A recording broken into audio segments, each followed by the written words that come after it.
Every year, WRAL teams up with UNC to give student journalists a real-world experience in a newsroom. The goal is to prepare them for future careers in broadcast media. The student journalists work alone and in groups to write their own stories and produce their own newscast. One of those young journalists interviewed a group of students and teachers here in Raleigh, getting ready to make their spring break very special. They'll travel to Ghana with the help from a nonprofit organization called Operation Wisdom.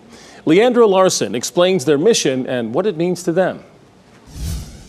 The first response is a meh answer. Teachers put in long hours. So granted, I wrote this. Jesse Yates has been putting in long hours for 5 years. Here's why I wanted to talk about this. While others are getting ready for vacation, she's giving up her spring break. I mean, there have been some days that I've left school at 2:30 and I've gone home and I've just worked on this trip or preparing for this trip until 10 o'clock at night. Yates is planning a trip to Ghana, where she'll be going back to her roots. I grew up as a missionary kid in East Africa, and I saw my dad do a ton of different service projects.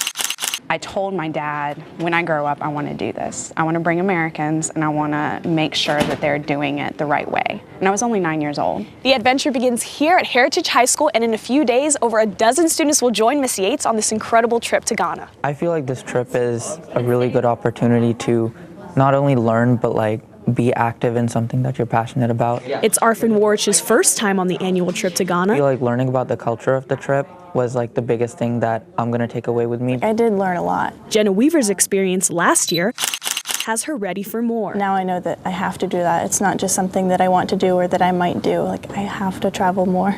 The students and teachers will spend 2 weeks in Ghana, handing out supplies and doing things the locals have said will help them most. What are their mascots? Yates will help lead the group, something she's dreamed of doing since she was a child. I think the reason that as a 9-year-old I was able to see that is because I actually lived it. You know, it was something that no one had to teach it to me in a book. I experienced it. I saw it firsthand. It was real to me. It was my life.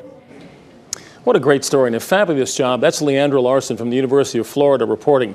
For more information about Operation Wisdom, go to WRAL.com and search Fellowship. You'll find the online story and pictures from previous student trips to Africa. You'll also find complete information about the Capital Broadcasting UNC Diversity Fellowship and how it works to train qualified minority journalists.